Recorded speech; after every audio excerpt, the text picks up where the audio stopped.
Good evening. My name is Beverly Bean. I represent the League of Women Voters of Monterey County, which is co-sponsoring this candidates forum with the Pacific Grove Chamber of Commerce. Thank you. I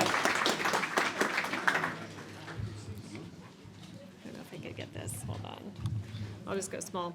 Good evening, everyone, and welcome. I'm Christy Metzner, President and CEO of the Pacific Grove Chamber of Commerce. Hold on, I need to get this. There. Can you hear me now? Okay, thank you. Welcome, everyone. I'm Christy Metzner, Pacific Grove Chamber of President and CEO. What'd you say? Old people, they can't vote. Okay, I'll try one more time. All right. It's getting better. Welcome, everyone. I'm Christy Metzner, President and CEO of the Pacific Grove Chamber of Commerce. I want to thank the candidates for participating tonight. Pacific Grove Chamber is truly honored to host the candidate forum. I'd like to extend a heartfelt thank you to the wonderful team at League of Women Voters for their invaluable partnership in making this event run so smoothly.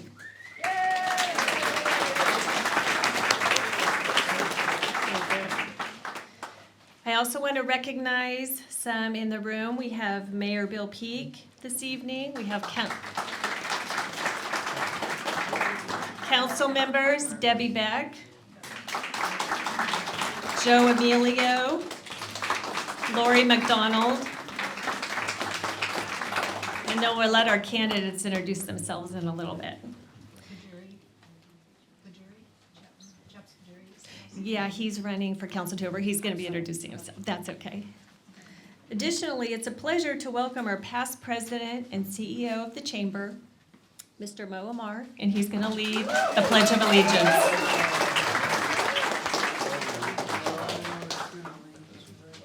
Good evening, everyone. Please stand up and join me in the Pledge of Allegiance. I pledge allegiance to the flag of the United States of America and to the republic for which it stands, one nation, under God, indivisible, with liberty and justice for all. Thank you very much.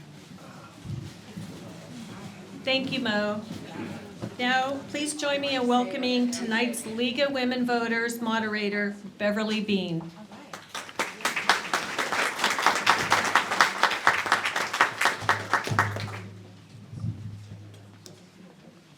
Okay. In alphabetical order, the three candidates running for mayor of Pacific Grove are Daniel Miller, Nick Smith, and Dion Ibarra. 6 candidates are running for the city council: Luke Coletti, Carmelita Garcia, Chilla Kartalov, Chaps Paduri, Tina Rao, and Paul Walkingstick. I'd like to begin with some advertising and housekeeping. The advertising is about the League of Women Voters. The League advocates on issues based on studies at the local, state, and national levels, and the League works to educate voters and increase civic participation. The League is nonpartisan, which means we never endorse candidates. We welcome new members, both men and women. If you are interested in voter education and voting rights, we encourage you to join. Information about the League and our website is available on the back table. The candidates have also provided campaign literature to be found on the back table. The housekeeping is to let you know that this forum is scheduled to run from 6 until 8. Restrooms are across the courtyard from the main doors, and please turn off your cell phones. How will this evening proceed? A forum is not a debate. The candidates will not be addressing one another, but you, the audience. The forum will be in 2 parts, starting with the mayoral candidates. Please hold all applause until the forum is over. No doubt some of you are here in support of one of the candidates, and if each candidate receives applause, we will have less time for questions. At the end of the forum, we can all give the candidates a rousing round of applause. The candidates have agreed to the following rules in order to ensure balanced and equal time for each. The order of speaking and seating was established by random drawing. The order of speaking will rotate thereafter to ensure that the same person does not always go first. The candidates will speak in reverse order for closing statements. Opening statements are 2 minutes each. We have told the candidates they need not take time to thank the forum sponsors. They should take all their time giving us their thoughts. I will pose written questions from you, the audience, to the candidates, and they will take turns answering first, each answer no longer than 1 minute. After the last question is answered, each candidate will then have 1 minute for a closing statement. The candidate who spoke first in opening statements will speak last for closing statements. Written questions will be screened by league members to prevent duplication, to put personal questions aside, and to provide clarity where needed.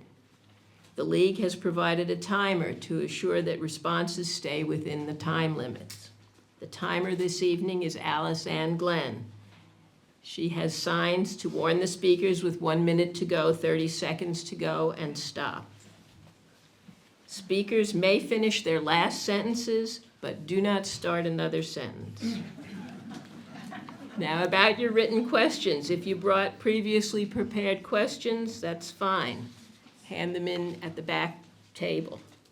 We'll provide yellow and green index cards and pens if you want to write a question. Mayoral questions on yellow and city council on green. If you need a card, hold up your hand. When your question is written, hold up the card and a league member will pick it up. Remember that good penmanship counts. Questions must be applicable to the duties of the members of the city council and not some other branch of government. Questions must be applicable to all candidates, so that any question addressed to a particular candidate will be set aside. I wanted to point out that you did have a summary folder on your seats summarizing very briefly some of the most intriguing questions. However, 1 minute speaking by the speakers will allow them to answer those questions in more depth, so we will ask those questions if asked. It's time to get started with opening statements by the mayoral candidates. Nick Smith will go first.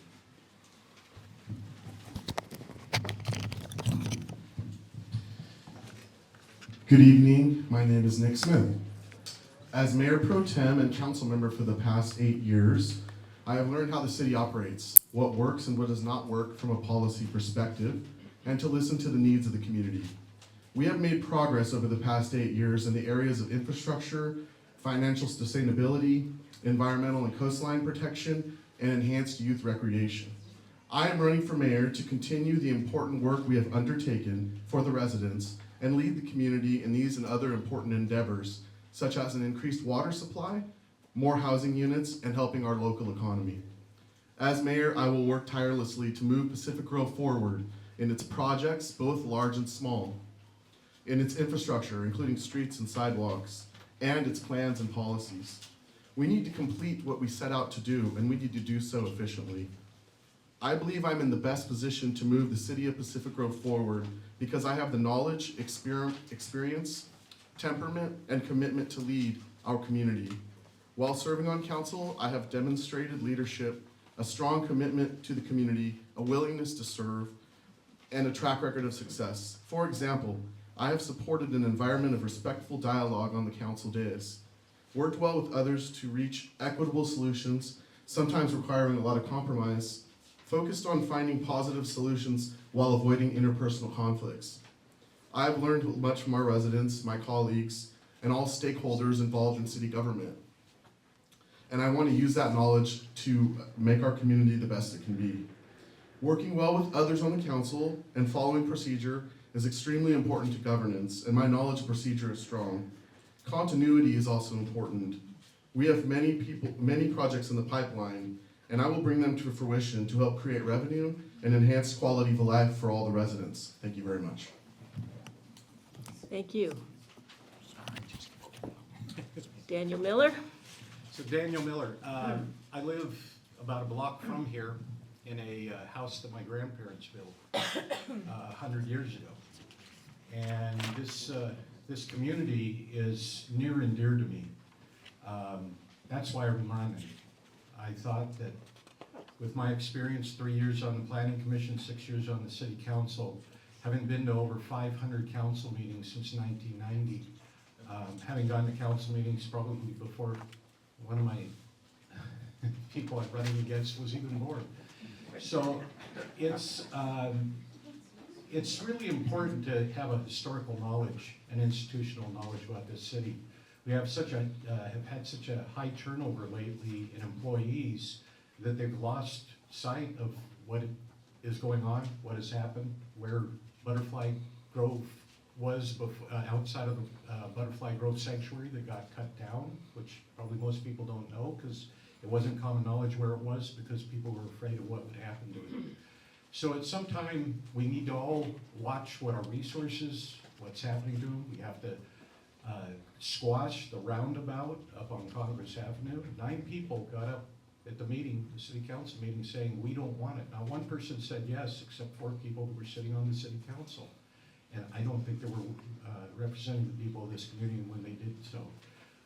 So watch who supports the roundabout. If you think it's cool to spend $10 million on an intersection where there's been 1 accident in 3 years, that it's not addressed the kids coming and going to school, then vote for those people. If you want it stopped, vote for those people like myself that think it's boondoggle and the money should be spent elsewhere. So I thank all of you for coming, and I won't say a word about the League of Women Voters putting on a great presentation. Thank you. Dion Ibarra. Hello, it's great to be here. I'm really grateful for this opportunity to once again want to serve our community, my community. I've lived here for 29 years, raising on my 4th child, going through the community of Pacific Grove. And I'm running because I really hope to represent the diversity of our community. We have a room full of people, but as we know, we have an entire community that's not able to be here. And I really want to represent, again, the diversity, starting with families. I'm going to grow into my retirement here, and I want to help you help plan for myself a future that's sustainable for us, a future that's based on climate action plan that can be not only important for our community, but for our region, for our state, for how we're interconnected really with our global community. I have experience working in international nonprofits. I'm on a finance team. I'm a nonprofit founder myself that served about 25,000 youth throughout Monterey County. So my work has been in the width and breadth of Monterey County and appointed county commissions appointed by our county supervisor. It's a beautiful opportunity. I am working on environmental stewardship throughout my career, as well as really working with individuals and community members. And I think that's where the gem of my work comes from, is really working with each one of you one-on-one and really listening and paying attention and being the voice that you want to represent your community. Thank you. For the first question, we will start with Daniel. 1 minute. Sure. I think just my experience, my knowledge, again, going to council meetings since 1990, been at council meetings, almost every one, for goodness sake. Having been on the planning commission, in general, the knowledge that I have in being at all those meetings and having grown up here. And that's not to put down people that didn't grow up here. You can also be educated as to what Pacific Grove is about in a very short time. But it seems like a lot of people that come here want to change it. Remember why you came here. Don't want to change it too fast. Take easy steps. And we need to start working on more recreation for kids. We need to teach every sport in this town instead of just here and there and cutting back incredibly. So probably my biggest accomplishments, when you got to buy that bag at the grocery store It's 10 cents instead of a quarter because of me. The movie theater's still open because of me. The farmer's market's there because of me. Thank you. Dion?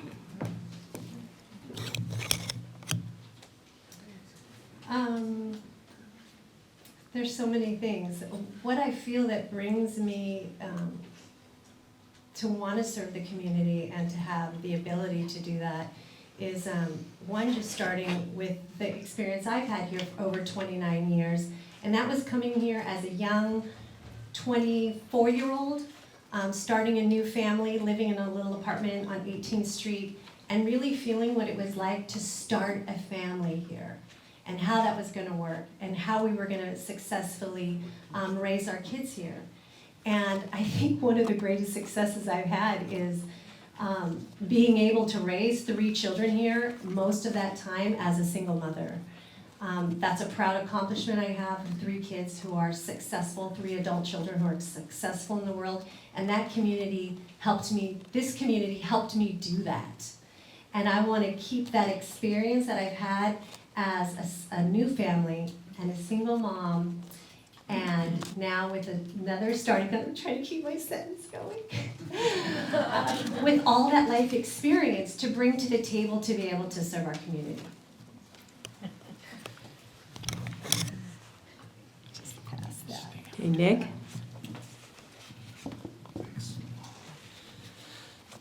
Serving on council for the past 8 years, I've had a lot of experience with the real policy of being on the council and doing the work and being with my fellow council members and doing the work together and pounding it out and getting a lot done. That's the experience that I offer. I'm the mayor pro tem right now, so that gives me an opportunity to be involved in the planning processes of the city, to work directly with the mayor and the city manager on various things. I've been a member of multiple subcommittees, including the city attorney subcommittee and most recently the city manager subcommittee, where we made recommendations and I feel have made excellent recommendations to the council for approval. And I'm kind of running out of time here, so I'm going to go to my proud accomplishments, which I honestly couldn't narrow it down to one. There's so many things that I've had an opportunity to be a part of with my colleagues here in town or on the council, and just so many great things. The local coastal program, working on the housing element, the Point Pinos Coastal Trail, to name a few, as well as some excellent transparency things that we've done on the council. Thank you very much. Okay, next question, we'll start with Dion. Do you support 4 or 6 council members and why? I support 6 council members. I believe that the diversity is needed with 6, and that 4 just doesn't do it. We need diverse representation, and we can't have what we need to have the lenses that we need to see through to really get a full rounded perspective from as many stakeholders as we possibly can. And so I just think 4 is not enough.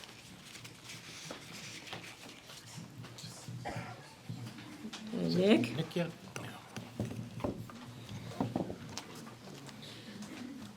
I believe that 4 council members will be a stronger council. I think that 6 council members, larger councils in a small town, can create division, and for that reason, I believe that 4 would be a stronger council. However, the voters are going to decide this issue, and it's on the ballot, and so whatever size council is decided by the voters, I'm willing to work with council of any size to continue to have success and to bring PG forward. Thank you. So I go with the 4. Seeing the percentage of cities that have just 4 council members and a mayor, and the odds that we're going to district elections, you start dividing it up by 5, or 6, you all of a sudden have a big problem, and then you have these little wedges. You know, the school board, which has a larger area than just Pacific Grove, just went to 5 with their district elections. They already had 5, but they went to district elections, seems to be working fine. The concept that somehow you get better people with more people, Doesn't happen. That's like saying, you know, I got 5 diamonds and I'm guaranteeing you that 3 of them are gonna be good, but just because the other 2 are bad, we're gonna be all right. So please, I'll say it to the voters before you vote for 4. It's gonna be better, more manageable, and we won't have council people filing for, there's council people that are actually getting retirement, folks. They're actually getting retirement. So the concept that it doesn't save money really doesn't hold. Thanks. Okay, next question, we'll start with Nick. What actions can the city take to reduce PG's city pension liability? Yeah, well, you know, there are actions that you can take to reduce pension liability. One of them is a 115 trust, which you can place money into the 115 trust to pay off pension balances early. You can pay off existing pension obligation bonds. I mean, obviously, to keep the pensions from growing is the most difficult thing, because we have to have staff and they need to be well compensated in order for us to be a great city and to provide the best services. But there are things you can do, and as mayor, I'd be willing to look into those things. And as a member of the council, you know, we've kind of looked at a lot of those issues as we've done our work and looked at those stats and statistics and figures. And we've been, you know, there are certain things you can do. Sometimes it's not exactly what you want to do, so it's a difficult issue. But there are things that can be done, and I'd be willing to explore them. So the debt is somewhere between $50 and $75 million. So when somebody says, hey, we spent less money this year than we took in, it's kind of like you saying, yeah, forget about those credit cards over there. We're got $10 in the bank, so we're good. It's what we need to do is every year at the end of the year, if there's money left over, take a good percentage of it and pay down the debt. Otherwise, we're never going to get there. And then one day the piper's going to come and we're going to have all sorts of problems. You're going to get no improvement in infrastructure. And I always find it interesting when people say we're working on things, we've worked on it, we're trying to, you know, we got to compensate the employees. What about everybody in here? Just keep raising your taxes again and again and again till now we've maxed out what we can do on sales tax. We've literally maxed it out. And there's people making 50% more in Pacific Grove working than they do in Carmel.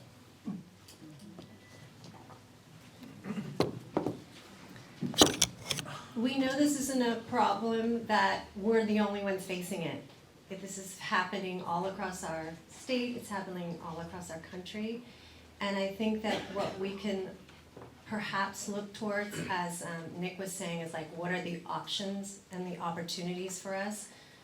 I think as mayors, we can work in advocacy on behalf of our cities.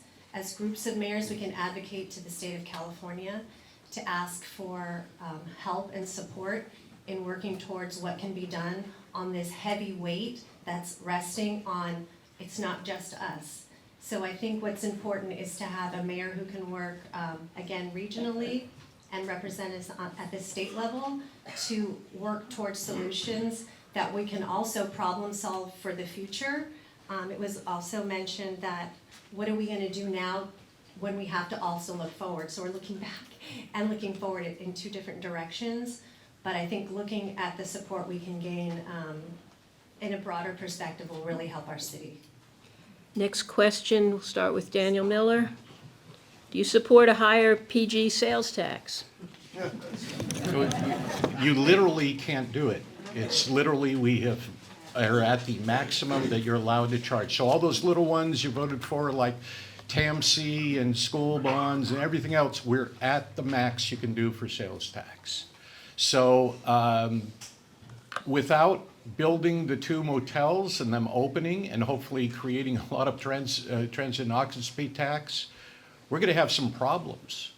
And you can't keep giving raises, and anybody that knows me and knows how passionate I get at meetings, it's because these open pocketbooks that for employees, while the rest of a lot of people in this town are not making ends meet, or having to move, or can't live in a studio apartment because they can't afford it when they're a former teacher or something and gave to this community for decades.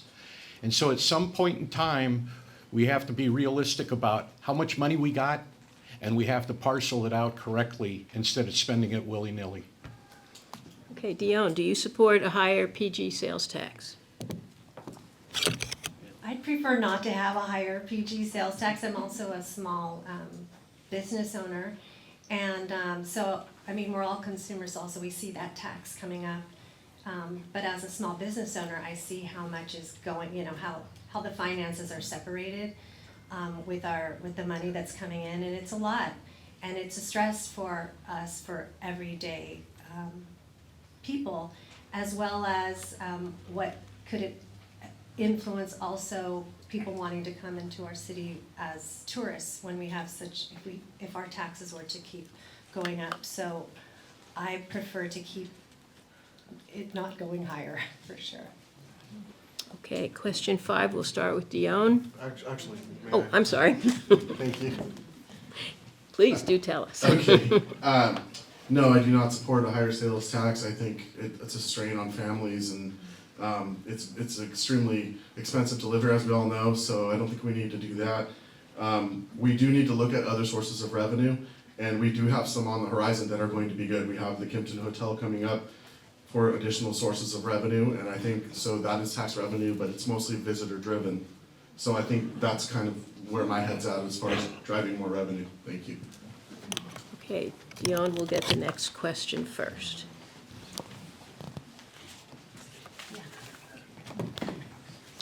What are you going to do about the absent police chief?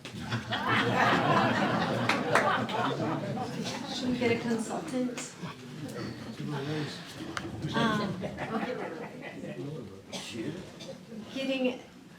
Acquiring a new police chief, one of the problems that we have is us needing to resource our city staff and our, the people who are running our city from far away. And I've seen that historically happen. So I really would like to see recruitments of positions like that and other city staff members that support our everyday services. I'd like to see them, how we can recruit them locally, how we can recruit them closer to where we are, so they can feel more connected to our community perhaps, and then that they can also be more accessible to our community. Thank you. Nick Smith, what are you going to do about our absent police chief? Thanks for the question. I think that at this point, what we have to do is work with our current command staff.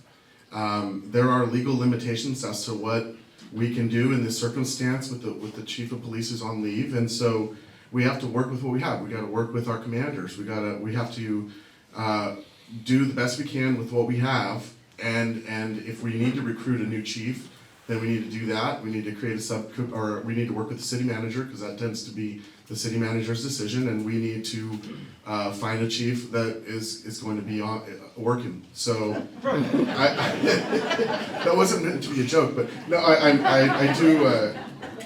I do think we're doing it without a chief a lot of time now, and we're working with our command staff, and that's what we got to do.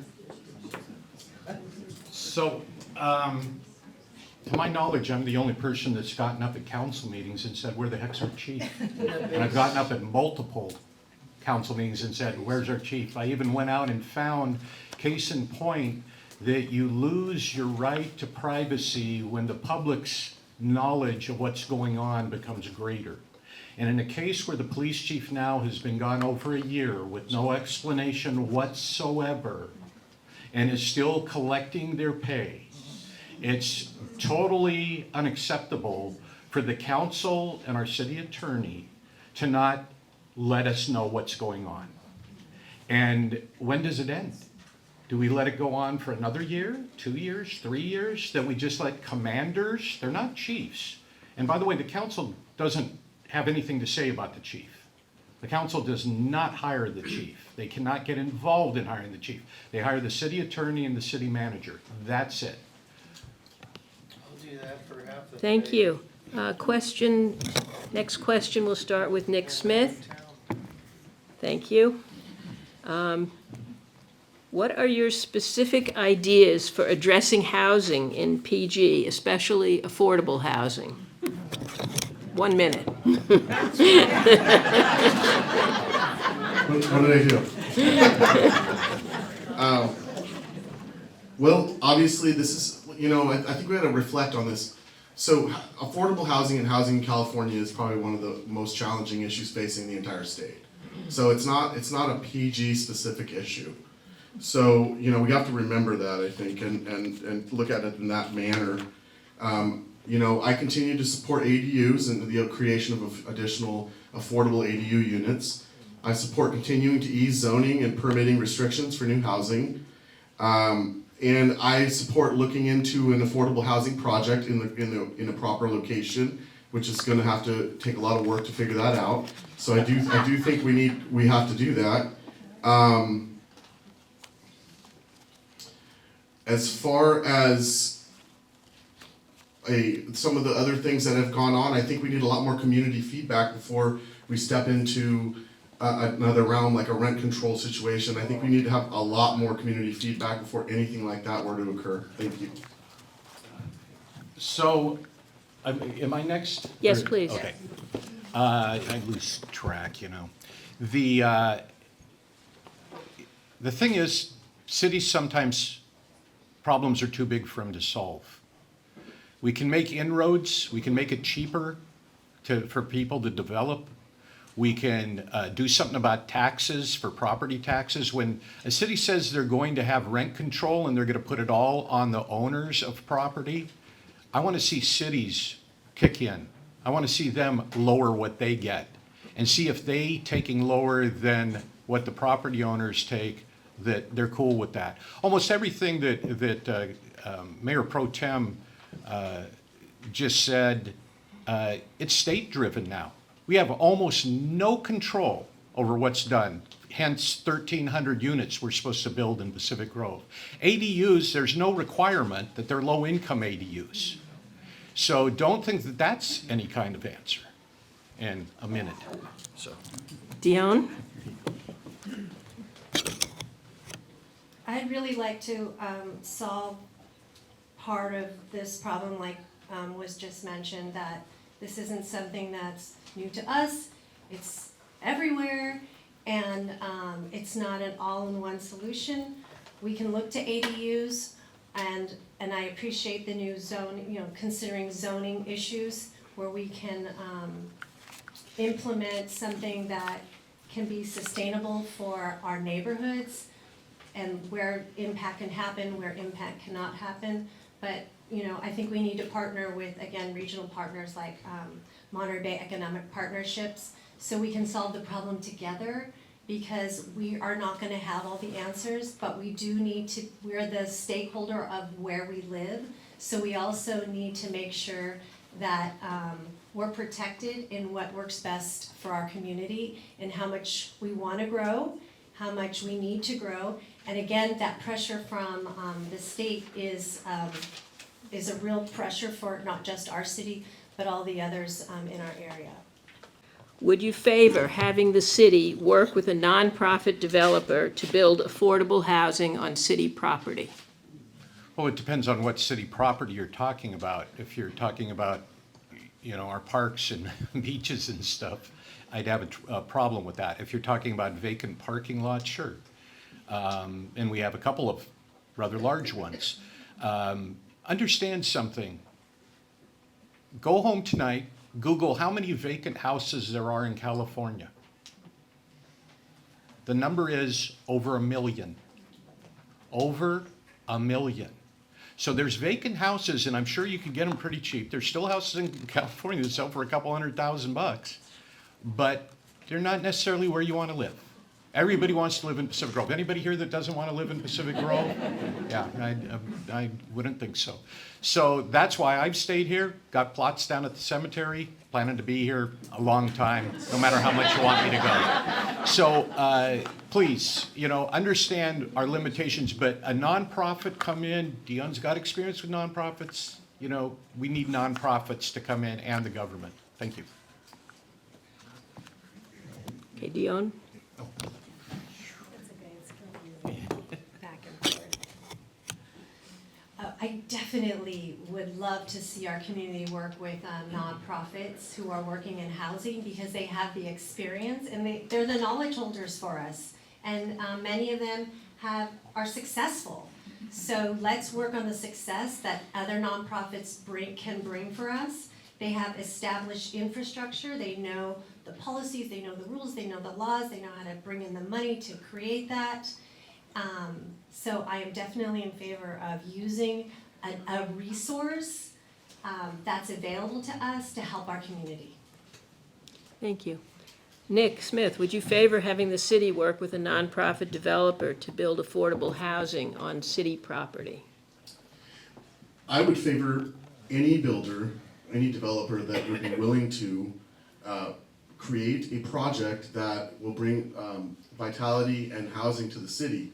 I wouldn't necessarily favor a nonprofit developer. I'd favor any developer that can do that for us. And I feel that that we could still partner with nonprofits that might have the actual knowledge in the area, and that could be a partnership between the city, the developer, and the nonprofit organization, whether that be a builder or not. So I kind of just think, how do we get it done? Let's get it done however we can. Great, thank you. This will be our last question. We'll start with Dion. I'm going to summarize it.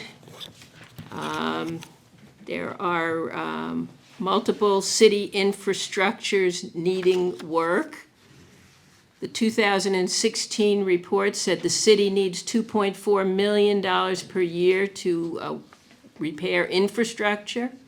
Except for the last year, the city roads were funded at about a rate of $1.4 to $1.5 million.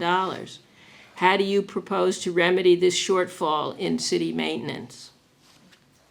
Well, we definitely need to move forward in that infrastructure because of the impacts it has on climate action and our climate action plan. And making those changes, updating and restoring our resources is an important step for that. But I do know that there are many avenues that we can again look to our state, to our federal agencies to help us fund those. And that's where the voice is important for us to be able to advocate for our region, for our city, and the mayor can do that. They have the platform to be able to do that. And so that's one of the ways that I appreciate working in partnerships is to solve problems around funding issues because, and as a nonprofit founder, I always hear, the funding's out there, just go and get it. But we do need to be steadfast in finding it and seeing it through to the end. Okay, Nick Smith? Infrastructure is a key component to my platform, and we've been working on infrastructure since I began on the council 8 years ago, and we continue to make strides every year. We continue to work on the roads, sewer lines. As you know, if you drive around town, you'll see a lot of alleys and being worked on and things of that nature. So we need to just keep pushing and get things done. We need to get these things done efficiently. We need to finish what we started. So we have capital projects that aren't getting completed. We need to complete those projects. And we have money in reserves. And so we should be pushing forward, using the money for the citizens of Pacific Grove. The Pacific Grove, we're not a bank. The city's not a bank. We provide the residents with services. And that's what we need to do. We need to just keep pushing forward with further infrastructure for the community using the money that we have and the staff that we have. And so that's how I would handle that. And I would also push for further grant funding to the extent possible. When we build these things, sometimes there is grants available, and I would go for those as well. Thank you. Dan Miller? I just kind of wonder what's been happening the past half dozen years. There's a list of 30 projects. There's a list of 30 projects that have gone through the city council that aren't finished. So whenever I hear we got a surplus of money, it's not being spent on the projects it should be. Right now, you can drive down Gibson Avenue, which was paved, I believe about a year ago it was paved, and it's all dug up now. Because they went and did, obviously didn't compare notes as to who was gonna be doing something soon. So now we have a road that was just redone, that now has been dug up, and I'm sure we're all gonna be nice and having waves going across it in the future. When we come up with a project, it's okayed by council, the money's allocated, it needs to be done. I don't care, as Nick says, that we have money left at the end of the year, we're not a bank. Do the job, get done what needs to be done, instead of waiting till the last minute. You know, what about our pier, among other things? You know, oh, it costs too much, so we're not gonna do it. Thank you. Okay, we're now going to have closing statements. Each candidate will have 1 minute, and we will begin with Dion Ibarra, and then Daniel, and then Nick. Again, I'm really happy to be here, and just as sort of like a heart-to-heart with you, I realize I don't look like a lot of you. I don't look like the mayor candidate that you're used to. But I do have experience, and I do have a heart that's been here and that's been driven to stay here because of what I know and how I know it's raised me and how it's raised my kids. And I believe in that. I believe in working with the lifespan of a person. I've been with people when they're dying, and I've been with people when they're birthing, having those babies. And it just brings a lot of passion, but I really have the follow-through in working with the county and following issues around the width and breadth of how we can have a community that's going to live in the best way that it can with the resources that we can give it. And I hope to be the mayor that can help you move forward what you want, what's driven by you, and I'm excited about a future that we have together. And on the flip side, I will support any mayor that's elected. So, am I next? Yes. Okay, don't reach for it then. You can find out pretty much any stance of mine. You can go to the library, look at the old Pacific Grove Press. I wrote 2,000 words per issue about this city. I'm on a podcast, What's the Plan Monterey.com, because I wasn't on it in the beginning. And you can go out there and listen to the past year and a half of podcasts with me making my positions. Nothing's been sanitized, it's all there, every one. You can like them or hate me, might make your decision for you. But that the roundabout was not asked tonight. The largest project in the city of Pacific Grove ever, maybe as much as $10 million, and nobody asked that. Well, it wasn't asked by the people up here, and when you consider that there's one accident in 3 years at that intersection. When I was 10 years old, was a crossing guard there, for goodness sake. I kind of know that intersection well. So at some point in time, folks, roundabout, no, bad. Money needs to go elsewhere. Thank you. Thank all you. for coming tonight. After 8 years of council service, I know the interests of our friendly and caring small town community. I believe in the preservation of Pacific Grove's history and character. I believe in protecting and enhancing our beautiful coastline and urban canopy. And I believe in supporting our local businesses. I take these considerations to heart every single day. I have 3 young daughters in the PG schools, which has brought me into contact with many great community members, friends, teachers, administrators, and others. I have shown my commitment to caring about the relationship between the schools and the city by joining and being a part of the initial joint subcommittee between the school district and the city. Overall, I bring a balanced approach and a broad perspective to the issues facing the city and solutions. I am not a 1 or a 2 issue candidate. My platform is addressing the needs of Pacific Grove, not outside interests. I pledge to listen to varied viewpoints, have informed discussion and discourse, and make pragmatic and fair decisions based on all the information in front of me. Thank you very much. Thank you.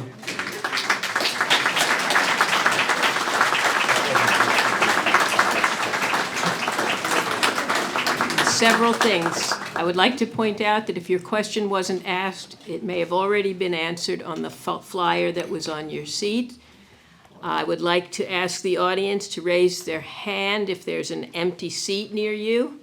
And I would like to ask the candidates for city council to come up now. We have one absence. Chilla Kartlov is not here. Our candidates have drawn lots for the order, and we will start with opening statements from the council candidates. As I say, we have 5 candidates here tonight. And our first candidate, 2-minute opening statement, Luke Coletti. Thank you very much. My name is Luke Coletti. I'm, there's no switch. More than one mic.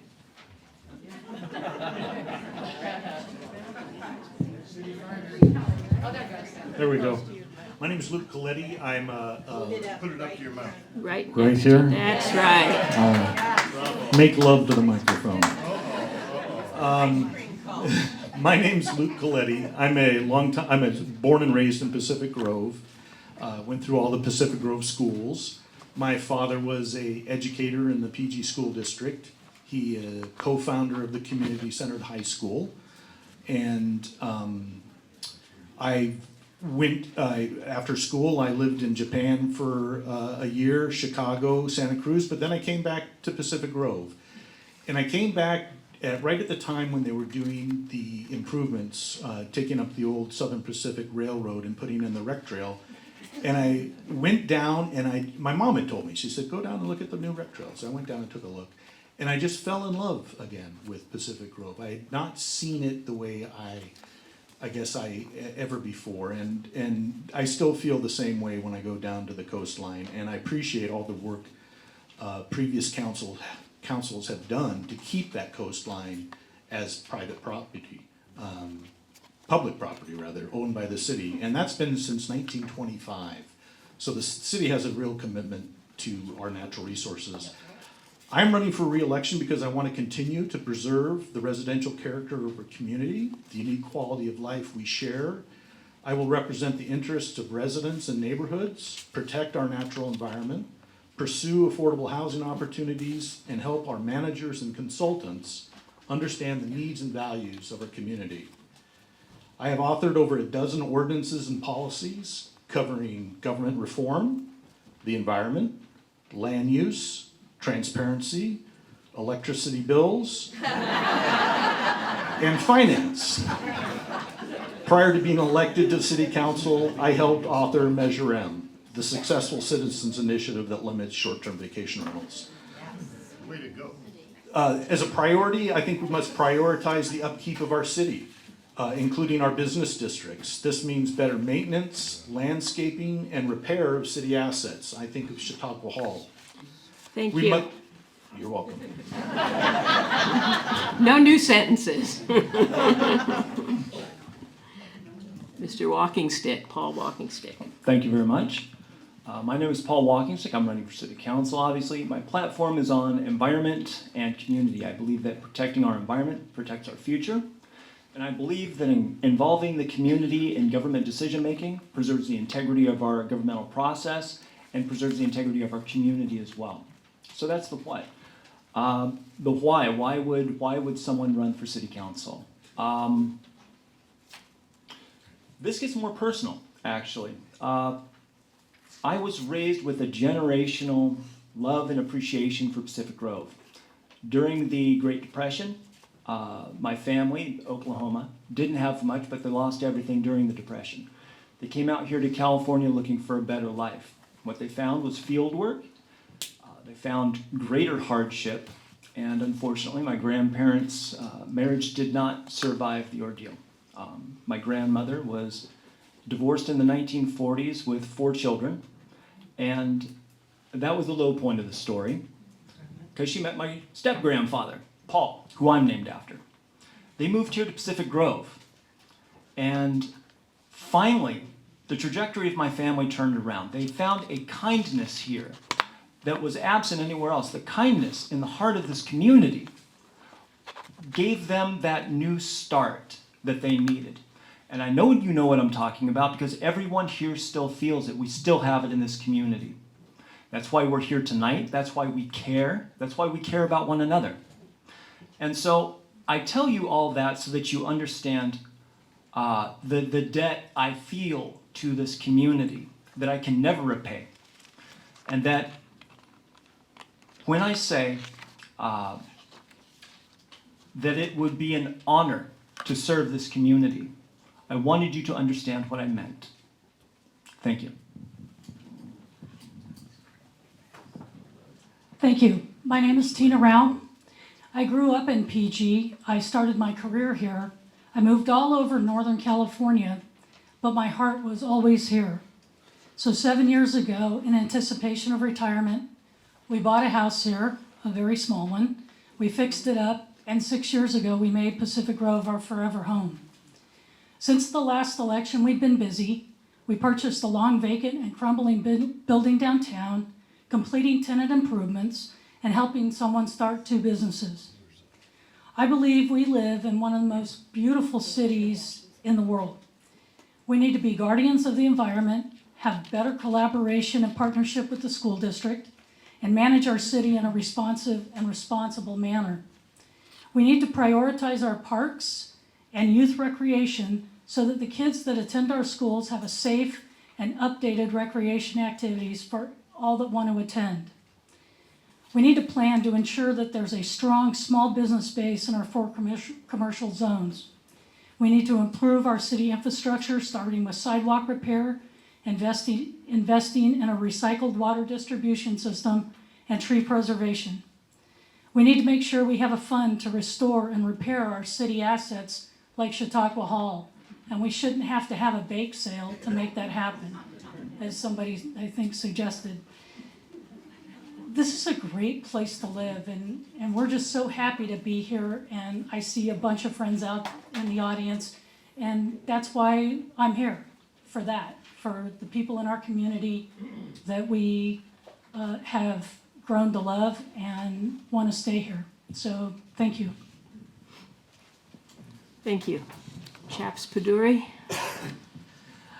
Good evening, everyone. My name is Chaps Paduri, running for City Council. And I would like to thank everybody who is coming here this evening. As I look back, I believe it has been my good fortune to serve multiple roles in the past 4 years. As a council member, I have brought forward partnerships like the Blue Zones Monterey County to the table, and I've supported initiatives that benefit families, businesses, and the entire community, all of this while keeping the staff morale high. As a member of both the board and the executive board of the Transportation Agency for Monterey County, I have put Pacific Grove on the map at a regional level, and I have brought in $5 million in safety improvements to the city. I'm a banker by profession, and I co-chair charitable giving for the bank's foundational arm in the Tri-County market that spans Monterey County, San Benito County, and Santa Cruz County. In that endeavor, I have had the opportunity to connect with several nonprofits and understand the value that they bring to the community. Speaking of which, I'm a board member for a nonprofit called Monterey Bay Fisheries Trust, advocating for food sustainability in the Monterey Bay area. Last but not the least, I live with my mom, my wife, and 3 young children in PG. All 3 of them, my children that is, go through the PG school system. I can tell you that a recent accomplishment there was taking my entire family to the water park last weekend. I mention all of these really to let you know that in addition to my diverse background, I bring all of these experiences together to make Pacific Grove a welcoming town to all and to improve the quality of life for all of us. I will be honored with your work. Thank you. Thank you. Next, we have Carmelita Garcia. Thank you. Well, most of you know this isn't my first rodeo. In 2008, I was elected to the City Council, and in 2009, I became the mayor of Pacific Grove. I was re-elected in 2010. Since 1992, I have served on various boards and committees. I served on the Americans with Disabilities Act Advisory Committee for 15 years, and I'm the founding member of the Pacific Grove Police Citizens Academy Alumni Association, and I served on that board for 11 years. Since 2020, I have served on the city's Administrative Enforcement Hearing Officer panel. I'm the founding member and president of the nonprofit PG Dare Awareness Resource. I'm running for office because I believe in our community and the importance of your voice. As a resident for over 40 years, recently through my advocacy for our native deer, residents have expressed to me their concerns about our deer, but also about other issues meaningful to them. The number one issue is speeding. We need to hire motorcycle officers to enforce our speed limits, and let's get speed limits reduced in residential neighborhoods. I support the hiring of a civil engineer and forester. To better protect our wildlife and open spaces, we need to convert to organic methods of weed abatement and pest control. Develop a rental assistance program for our residents and new businesses coming into town. Eliminate the $10 fee for garage sales. It's time to consider issuing a request for proposals for the assessment and management of the Monarch Sanctuary in George Washington Park. Let's have a conversation with neighboring agencies and bring back the trolley during the summer and holiday season. Lots of folks in PG have small dogs, including myself. Wouldn't it be great to have a small dog park, a place to visit with neighbors, make new friends, and toss a ball? How about introducing an art and wine festival? I am opposed to the roundabout. Together, I know we can find a better solution that will work for everybody. Thank you. Thank you. For the first question, we will start with Paul Walkingstick. Fantastic. And the question is, what are your top 3 priorities and how will you accomplish them? And what will be your biggest challenge? 1 minute. Fair enough. My top 3 priorities are, of course, the environment, community, and our infrastructure. All 3 of these come together with what is going to have to be done over the next several years, which is an environmental adaptation plan, a climate adaptation plan. All of these factors are severely affected by our changes in weather that are coming up and we're currently experiencing. In order to move forward with this community, we need to make sure that we preserve our cultural strength, our community. We need to make sure that we are able to move our infrastructure back and harden it to the coming changes, and make sure that our green spaces and all of our habitats are cared for and adapted to over time. The habitats are going to be changing with the changes in weather. And we need to have a forward-looking way of making sure that we can go ahead and make sure that those habitats are maintained for humans and wildlife. Thank you. Thank you. Top 3 priorities that I see for Pacific Grove. I could say housing, housing, housing, but my guess is we'll get to that. Housing, infrastructure, and sustainability. And I think housing is probably one of the most important. We do have a state mandated 1,125 unit housing element, and we need to come together as a community to figure this out because not complying is not an option. Infrastructure, for those of you that experience the sidewalks and the streets and the challenges, I've had a lot of young parents tell me that the sidewalks are a problem as they're walking their kids to and from school. And sustainability. We need to move forward with replacing our aging infrastructure with sustainable options. Thank you. Thank you for the question. I would encourage all of you to go to my site, chapsforpg.com, where I list all my priorities. But I'm going to read out the top 3. So the first one is I want to create a welcoming environment, create a safe and welcoming environment where we can see all families, because we have a lot of young families. We want to see everybody live, work, and see their businesses flourish in Pacific Grove. I'm in support of housing initiatives and create anything where we can provide affordable housing it's a costly place to live in, so we need to make sure that we have affordable housing in place. Fiscal responsibility. At the end of the day, we need to generate revenue, and revenue can make things happen, whether that be infrastructure or anything else. So I'm in support of any revenue streams that we can create or we can support, to ensure that we're doing the right thing for the community. Thank you. My priorities include getting a different plan aside from this roundabout. I know there's something out there, and together, collectively, we can figure it all out. I think another priority would be supporting small businesses in town. Some of them need financial assistance, and I would like to advocate and I champion some sort of a program that would allow for that benefit to be provided to the small businesses. Also, to ease up permitting processes and what have you. And finally, as I already mentioned, speeding is a real problem here in Pacific Grove. So I will do what I can to get my colleagues' cooperation to begin addressing that. Thank you. Okay, Mr. Coletti, if you haven't forgotten, top 3 priorities and how will you accomplish them? What will be your biggest challenge? Thank you. I think my first priority is to just the upkeep of the city. I mean, we see weeds in our medians, in our business district. We just need to get back to basics as far as maintaining our infrastructure and our assets. The street sweeper needs to be sweeping the street. I know this all sounds very droll, but it needs to happen, and I just think that needs to be a focus. I also want to support our capital improvement plans. A lot of it is languished. There is a backlog, but fortunately our new city manager has got his list and he's working away on it. So I have a lot of faith in that these projects will actually get done. I want to support our recreation program. That was a city council priority. And just at our last meeting, we went ahead and adopted a new fee schedule that allows residents to use our facilities at a much lower rate, including this facility, Chautauqua Hall, etc. So maintain our assets and then allow the residents to use them. Thank you. Thank you.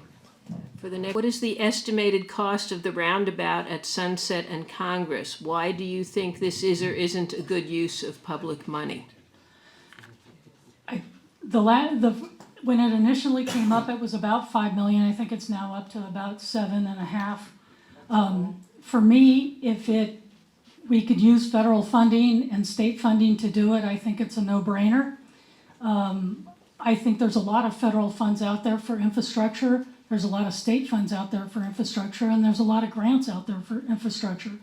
So for me, if it makes the city safer, and we do need to prepare for, the additional units, and we're using federal and state funds to do it, then I'm all for it.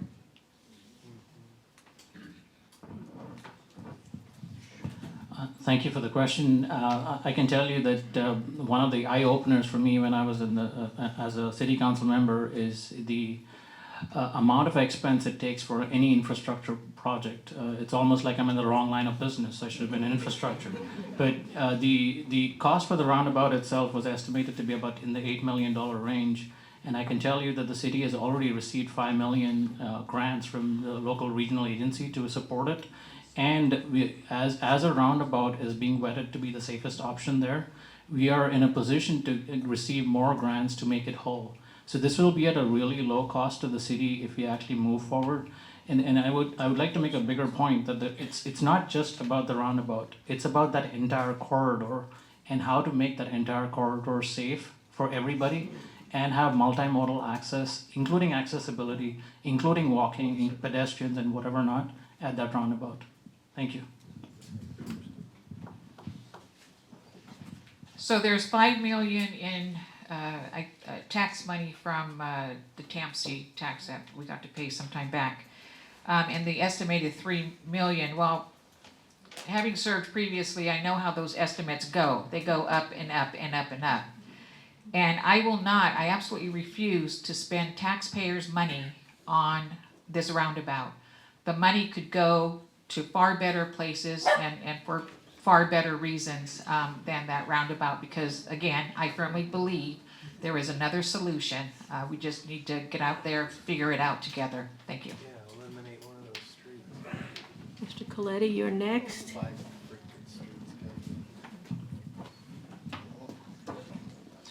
Well, with a roundabout, the expectation, at least for the expectation for the motorist, is that you don't expect to stop.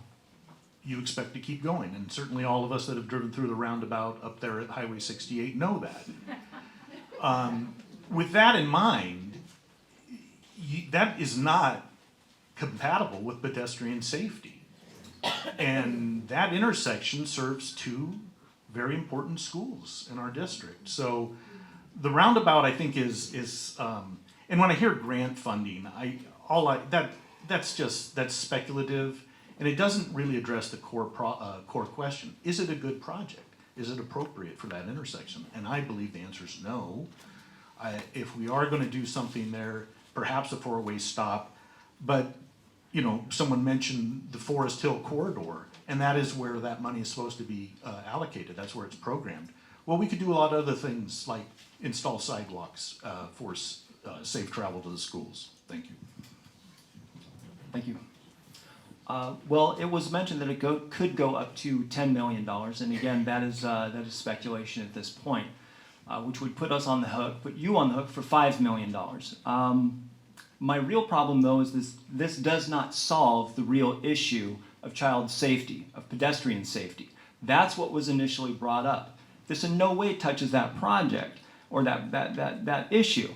And when making a choice between flow of traffic and child safety, I will always choose child safety. I don't think letting a tourist drive a little faster through our town is more important than our children making it home safely. Thank you. Okay, for question 3, we'll start with Chaps Paduri. Would you like to increase the council stipend?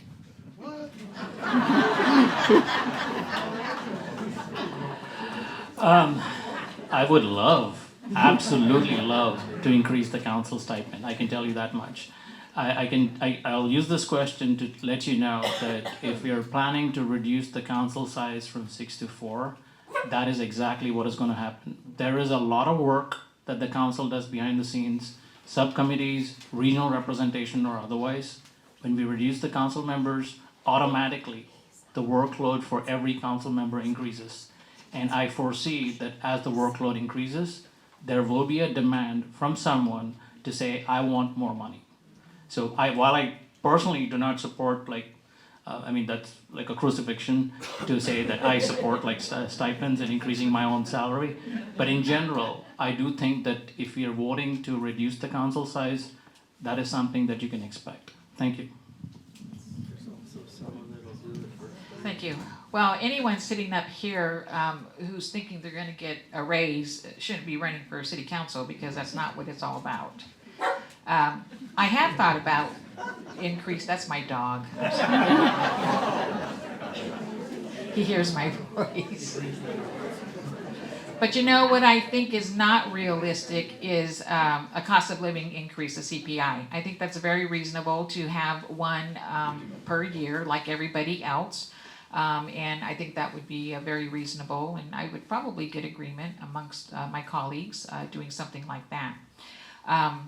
I'm here to work. I know what hard work is like. I've been in both offices, and so I've made a commitment no matter what, no matter how little I get paid, I'm going to serve all of you and do my best. So thank you.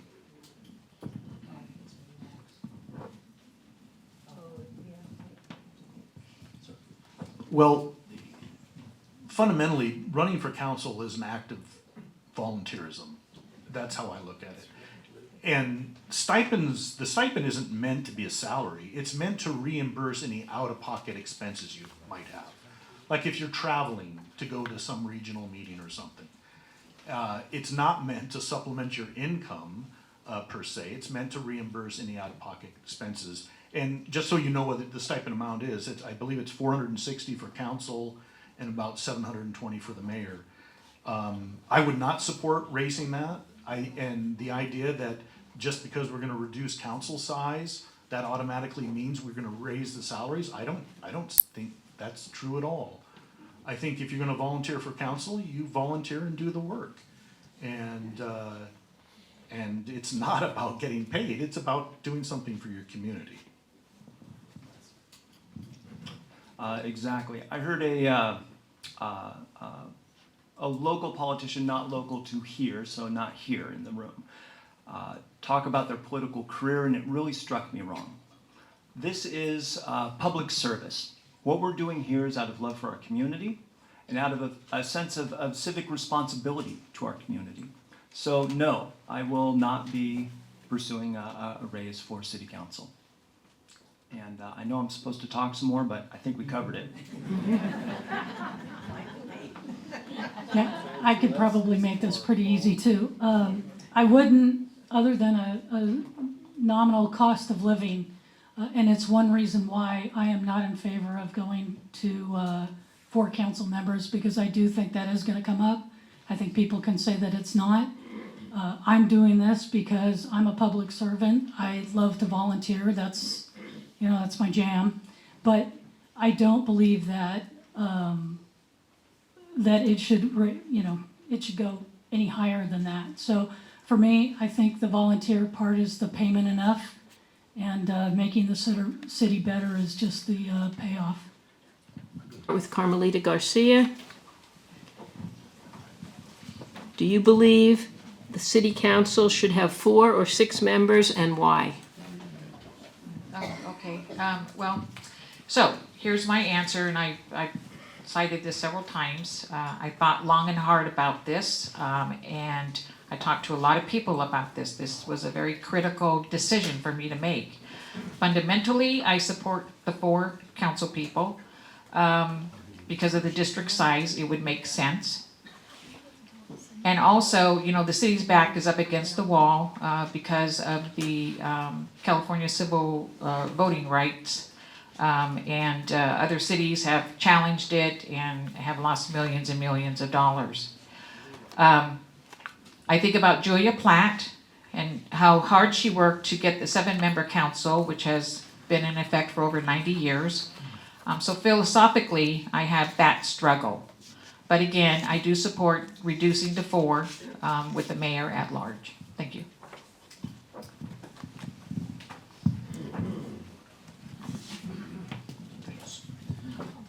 This relates to Measure Z that's on the ballot. We have 2 measures on the ballot for Pacific Grove. Measure Z deals with the reduction in council size.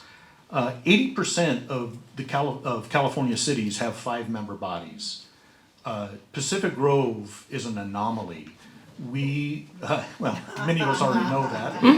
But in terms of our council size, it's certainly true, because for a city of our size, 7 members is just not what you would typically see throughout California. Salinas, for example, 160,000 residents, they have a 7-member body. There are 12 cities within our county, and 7 of those 12 have by-district elections. And we just received a demand letter asking us to transition to by-district elections as well. And if we do that, that means we would divide tiny Pacific Grove up into 6 voting districts. With Measure Z, we'd only do 4. Yeah. There are great arguments on both sides of this. First of all, I just want to say that I'm glad this is in the hands of the voters where it belongs. This should be decided by voters. The issue here is whether or not to go with 4 or 6 districts. It looks like we're going to have to go that way. 4 is the conservative number. We have a better chance at people showing up to actually try and get elected. We have more candidates that are more likely to show up. So we don't run the risk of simply having someone appointed, which defeats the whole democratic process. We've got 6, which is the more hopeful, in my view, option. It lends a better chance at representation, but we need more public participation. We need people to come out and be candidates and participate in this process. The last thing I'll say, I'm running out of time here, is that they may district us, but they will not divide us. If we hang together as a community, if we support each other, if we show up, like I know we can, then 6 will work out. Thank you. This has served us well for almost 100 years. And, I hear people saying, well, everybody else is. Well, since when has PG ever done anything that everybody else does, right? We kind of go by our own sale. So for me, I think we're better off with more representation, and I think it lends to more diversity. And when I say more diversity, I mean diversity of opinions. And I think when you have more opinions, you have the opportunity to have better outcomes. So for me, I think that's right. And even if we have to go to district elections and district-based elections, it's very easy to carve this out. There are 7 election precincts in Pacific Grove. We combine the smallest 2. We've got 6, and we're off to the races. I know it would be a lot easier for us to canvass for sure. Thank you for the question. You may have heard my answer to the previous question, but I would say, first of all, I wouldn't call Pacific Grove an anomaly. I would rather treat it as a special place to live in. And on that note, I would say that having 6 council members does make sense because unlike other cities, Pacific Grove does have a lot of boards and commissions. And these are representative folks of the city. In order to manage these boards and commissions, we need representation. Not less representation, more representation from the council. And that allows people to voice their opinions to different council members. And I think we should not go back in time to change a charter policy that has been in existence for close to 100 years. And I recommend you vote no to Measure Z. Thank you. Okay. For the next question, Mr. Coletti will start. What are your plans for addressing the challenge of affordable housing in Pacific Grove? Well, first you have to define what affordable housing means. And what it means is it basically means subsidized housing. It's below market rate housing. And someone has to pay that cost difference. There are opportunities for developers to come in and build affordable units as part of, the use permit that they would get to build their development. But that typically doesn't happen. And Pacific Grove has missed out on opportunities in the past. The Holman Building, we put in 25 luxury condominiums, not one single affordable housing unit. Same thing with 520, 10 condos there, no affordable housing unit. So if we're going to do affordable housing, it's going to take money, it's going to take resources. And that probably means some kind of bond measure to put before the voters.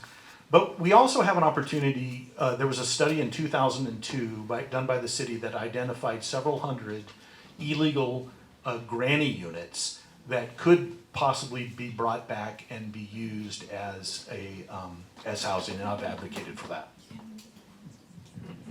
Excellent, thank you, Luke. Affordable housing is something that the federal government, the state government hasn't been able to touch in 50 years. That being said, I do hold out hope that our community can do something.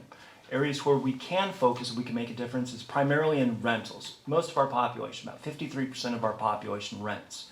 That means in that category we can do the most good for the most people. This is where we have the most community power. I've spoken with 3 landlords so far that keep all of their rents under market value because they're renting to locals. They're renting to our community members, our neighbors. And I just wanted to thank them for that. We've got other programs there that we can continue to pursue. A big one I'm excited about is mixed-use housing, where we can have commercial down below, living up above. ADUs offer a way forward, but that needs to be managed responsibly to manage impositions on neighbors, habitat. You'll have to talk to me later about it. Thank you. This is not a PG only issue. This is a state of California issue. We have more people than we have housing.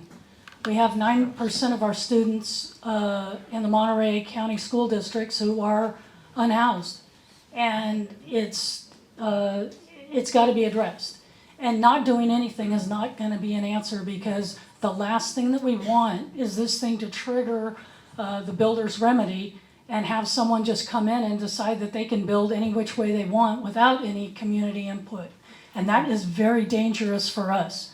I think anything that we do with housing has to maintain the character of our town while also providing different housing, not just affordable housing, but, you know, let's take care of our seniors that are housing insecure. Let's make sure that we can provide for the people that really need it here. We've got businesses, we've got kids in our schools, and all of that is made better by having more, not less. So Thank you. let's get the housing. Thank you. And as everybody alluded to here, we're in a housing crisis. And what that means is we need to do whatever we can to provide housing units, affordable housing or otherwise, in the community. So on that note, I'm here to support any initiatives that come to town and favor any policy that we can do to create those housing units. I'm also in favor of rezoning, as the case may be, or work with the school district to see how we can build workforce housing. So there are many initiatives that we can do as a community together to solve this problem together. And I'm in support of all of those policies, provided I know we have only so much land in the town to infill, but to the extent possible, I'm in support of that. We also have the RENA housing needs allocation, which is about 1,000+ units. That does include affordable housing units within its number itself. So we're tasked to do it as it stands. Thank you. Thank you. Well, a conversation needs to be initiated with the Pebble Beach Company, the Pacific Grove Unified School District. There is the LaPorte property, whoever owns that, to talk about housing. And when we talk about affordable housing, that also includes our senior population. Pebble Beach, if you recall, built housing on their site for their employees, and there was a big uproar over that because people were afraid that it was going to turn into something not very pleasant, and you know what, it's never been an issue. So I think for folks, let me back up for a moment. Maybe affordable, the term affordable needs to be redefined so that it doesn't come off as a threatening type of solution. What the city needs to do, they need to stop permitting triplexes to be turned into single-family dwellings and 8 home units into B&Bs. Thank you. Thank you. For the next question, Paul Walkingstick will start. This is a follow-up question. We have several questions about housing. Oh, excellent. How will you address the exclusionary ordinances that protect, quote, town character by restricting zoning, building height, and the overarching historical homes index? I'm glad that isn't a loaded question. First of all, town character is not just... Town character relates to both who we are, our culture. It's part of the draw of what makes us successful. If we throw out the heart of this community, if we start trying to be something we're not, we will lose what we have. So I do want to maintain our guidelines on building. I do want to maintain our guidelines on what these buildings are supposed to look like, how they're supposed to fit into our community, how they're supposed to benefit our community. Bigger is not better when it comes to a small town. And I am willing to stand by that, and I'm not going to just do rampant development. We have 2 big projects on the table right now, and all of the impact on that, as well as the revenues from that, are purely speculative at this point. We're going to need to have those buildings in place. We're going to have a track record on what those impacts are before we can even think about approaching another big development. Thank you. Thank you. I think this is exactly what I was speaking to on the last housing question, is if we don't comply with this 1,125 units and they invoke the builder's remedy, some LA developer can come up here and do exactly what they want. So I think we need to stay in control of our own destiny. We need to make some decisions about housing that's affordable, housing that's housing, and housing that's secure for our seniors. But my biggest fear is that if we don't have the community support to do some of these things, whether it's rezoning or some of the other ideas that have come up here today, that we will not be in control of our own destiny. And I do not want that to happen. And I think anybody that says that they want to fight the housing element and spend 10, 15, 20 million dollars in attorney's fees to do it, just to lose like Beverly Hills did, I think we need to maintain our own control. Thank you for the question. I would say that one of the biggest things that I like about Pacific Grove Council is that we have a lot of boards and commissions. And what that really means is that everything gets vetted through these commissions before it actually comes to council. An item like this can go through the Architectural Review Board, the Planning Commission. All of these boards and commissions get vetted properly for what is required from the city angle, character or otherwise, before the council can actually review it.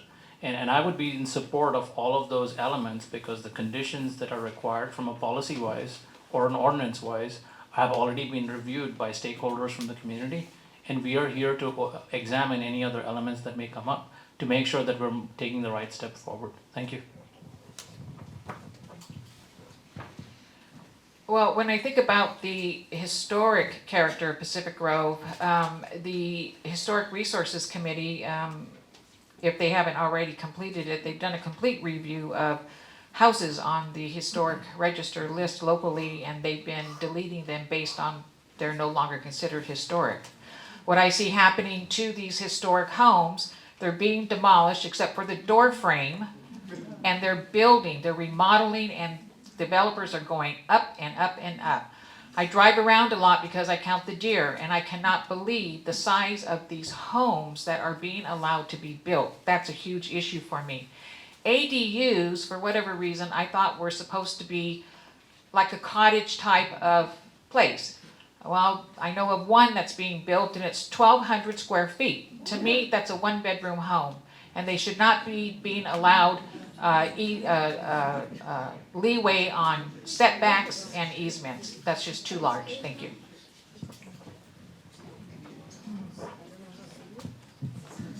Mr. Coletti is next.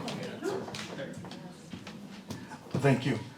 It's kind of a interesting question. I think it conflates a couple different ideas, but Carmelita is right. We do have a historic resources inventory, the HRI, that we are going through, and we are deleting some of the buildings that are currently on the HRI.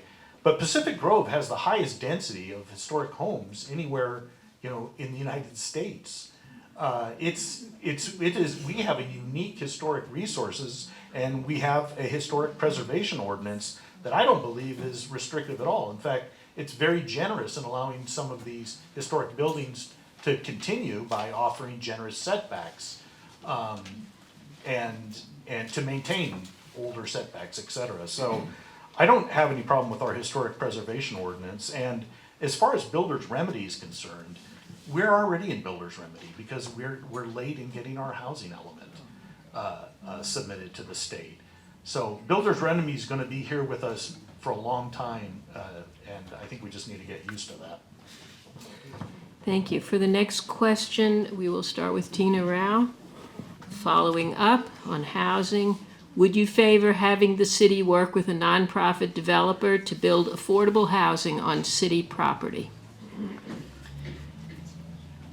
I wouldn't discount any solution that someone had that would make sense for our town. If there's a nonprofit builder that said that they could build, 40 units on the, in a parking lot that's owned by the city, I think it would be worth it to look at the cost analysis and say, and determine whether that's the right thing to do or not. But whether it's a nonprofit or for profit, I think we're going to have to look for solutions. We'll have to look for solutions like, maybe at the top of Forest Hill in the Fairway Shopping Center, we're going to have to put housing on top of that shopping center. That might be a solution. So I wouldn't throw any of the babies out with the bathwater until we fully vet each one of those options.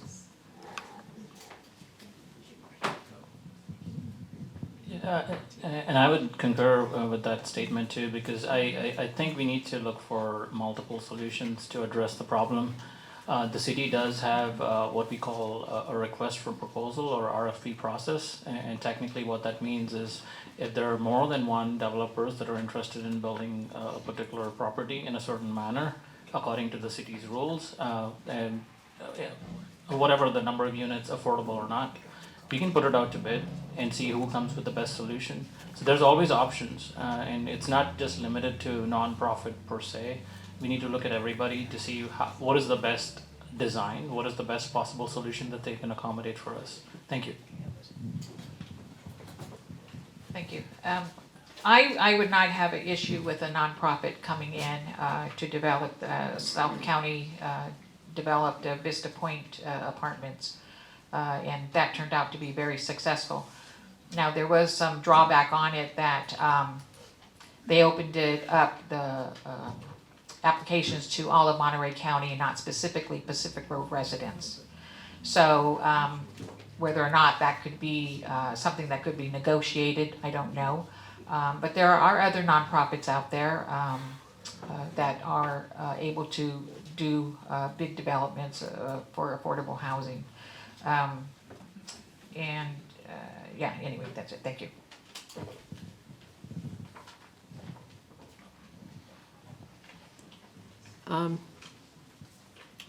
Tina started that, so we still have Mr. Coletti and Mr. Walkingstick.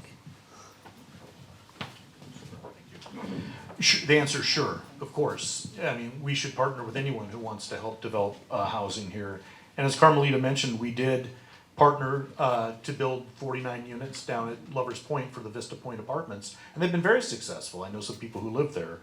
The reason we couldn't rent them out exclusively to Pacific Grove residents is because we accepted federal grant funding, which limited that. So I would do that, but big projects, I mean, it's always kind of been, when we discussed affordable housing in the past, the idea is that there will be this one big project that then kind of answers the problem forever.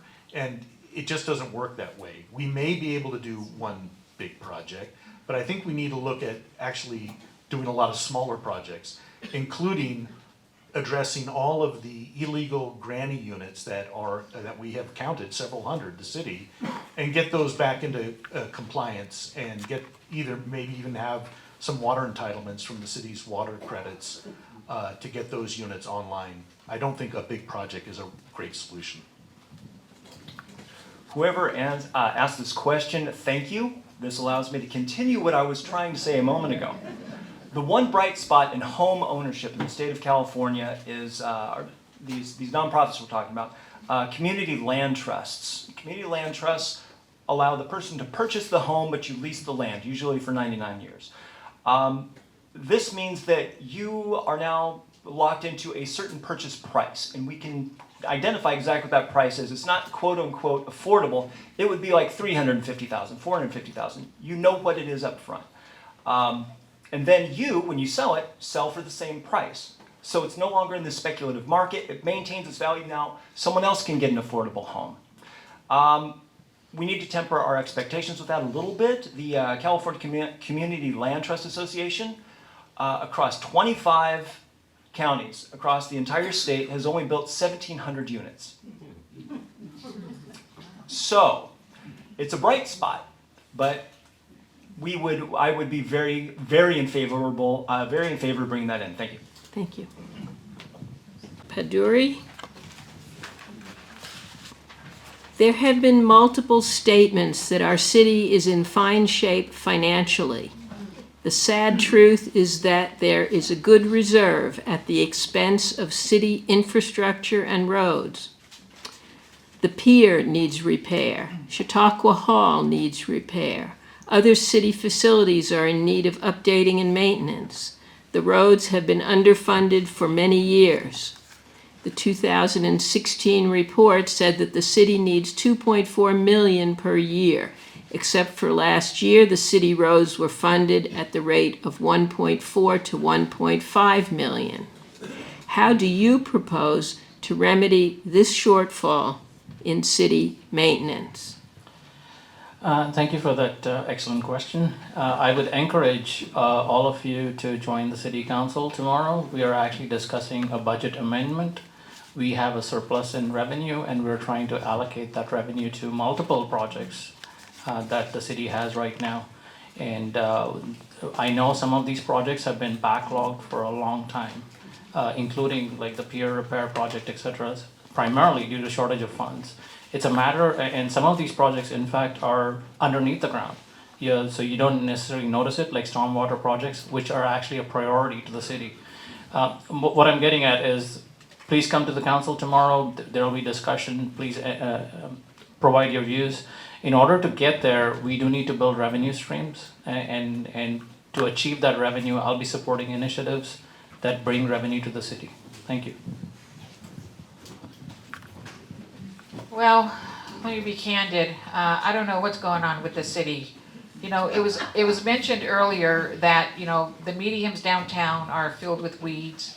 The trash cans downtown are filthy. I mean, some of them I don't even want to go near. But the bottom line is that these issues are the responsibility of our Public Works Department / director.